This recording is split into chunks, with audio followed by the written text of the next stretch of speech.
এই যে আন্টিকে দেখছেন, আন্টির বয়স আনুমানিক কত হতে পারে?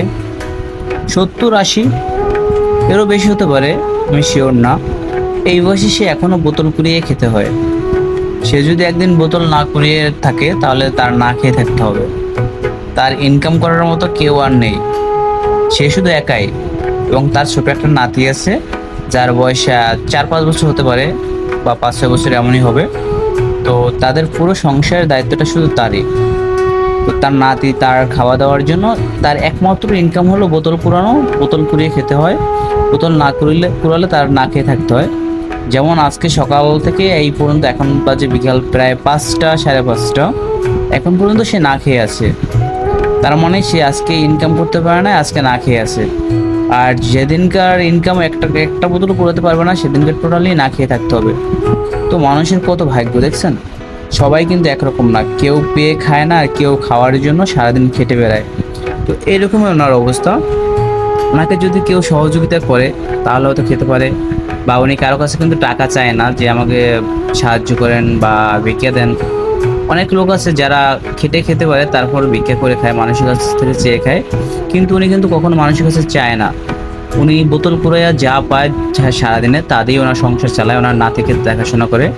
আর উনি থাকে গুলশান এক লেক পারে, হয়তো একটা ঝুপড়ির ভিতরে, বাসায় নিয়েও থাকতে পারে না। কারণ যেহেতু ওনার ইনকাম কম, ইনকাম নাই, ইনকাম যেদিন না হয়, যেদিন বোতল না পায় সেদিনকার না খেয়ে থাকতে হয়। তার জন্য হয়তো উনি বাসাও নিতে পারে না। কিন্তু ওনার যে চেহারা বা যে বয়স, ওনার এই বয়সে কিন্তু বোতল কুড়িয়ে খাওয়ার কথা না। আর ওনাকে দেখলে মনে হয় না যে উনি একবারে খারাপ, খারাপ বলতে যারা আছে না যে খারাপ, নেচার খারাপ, যে ভিক্ষা করে খাবে বা আছে তারপরে এই কাজ করে, তো এমনটা না। হয়তো উনি ভালো ফ্যামিলির, কিন্তু বিপদে পড়ে এখন বোতল কুড়িয়ে খেতে হয়। ওনার কোনো ছেলে মেয়ে নাই, একটা ছেলে ছিল, 10-12 বছর বয়সে তার স্বামীর সাথে একসাথে দুজন অ্যাক্সিডেন্ট হয়ে মারা গেছে। তো এখন তার ইনকাম করার মতো কেউ নেই, তার ছেলেও নেই, তার হাজব্যান্ডও নেই। তার মেয়ে বিয়ে দিয়েছিল, তো ওই করে একটা নাতি ছিল, পরে ওই জায়গা থেকে ডিভোর্স দেওয়ার পর অন্য জায়গায় বিয়ে দিয়েছে। এখন সেই নাতিটি ওনার কাছেই থাকে। তার মেয়ে তার মেয়েটা নেয়। তো তার নাতি নিয়ে তার থাকতে হয়। তারা দুজনে সারাদিন যা পায় বোতল কুড়িয়ে তা দিয়ে চলে, কষ্ট মষ্ট করে, কখনো খেয়ে থাকে, কখনো না খেয়ে থাকে। তো এইভাবেই ওনার দিন চলতে আছে। তো এরকম হাজারো মানুষ আমাদের চারপাশে আছে। তো আমাদের সবার উচিত এদের মতো লোকের দিক খেয়াল রাখা। আমরা যে যতটুকু পারবো এদেরকে সাহায্য করার চেষ্টা করব, যাতে আমাদের আশেপাশে কেউ না খেয়ে থাকতে না হয়। যতটুকু পারি আমরা ভরপুর তাকে না দিতে পারি, তাকে সারা বছর না চালাতে পারি, তাকে 2 দিনের খাবার তো আমরা দিতে পারবো। এতটুকু যদি আমরা সবাই চেষ্টা করি তাহলে আমাদের আশেপাশে সবাই ভালো থাকতে পারবে। তারা যদি ভালো থাকে আমাদের ভালো লাগবে, তারা যদি ভালো থাকে আমাদেরকে দোয়া করবে, তাদের দোয়াটা হয়তো আমাদের জন্য অনেক কিছু হয়ে দাঁড়াবে।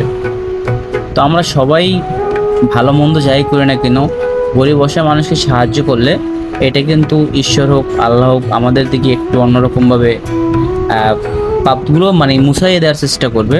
যাই হোক, তো সবাই যতটুকু পারি, যে যতটুকু পারি সাহায্য করার চেষ্টা করব, যাতে আমরা সবাই মিলে ভালো থাকি। তারাও আমাদের মতো মানুষ, আমরা ভালো থাকবো, তারা ভালো থাকবো না সেটা তো আর হয় না। আমরা যদি একটু বেশ ভালো খাই, তাদেরকে একটু হালকা পাতলাও তো ভালো খাওয়ার জন্য আমরা সাহায্য করতে পারি।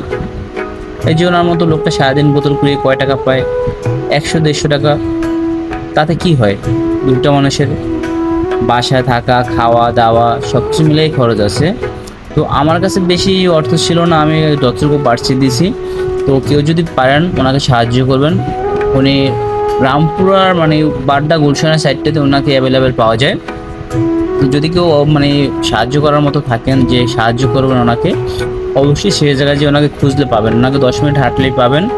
আর ওনাকে দেখলে আমার খুবই মায়া হচ্ছে, এটা ওনাকে দেখলে পরে সবারই মায়া হবে, এটাই স্বাভাবিক। তো অনেকেই আছে সাহায্য করার জন্য, ওইরকম পারফেক্ট ব্যক্তি পায় না।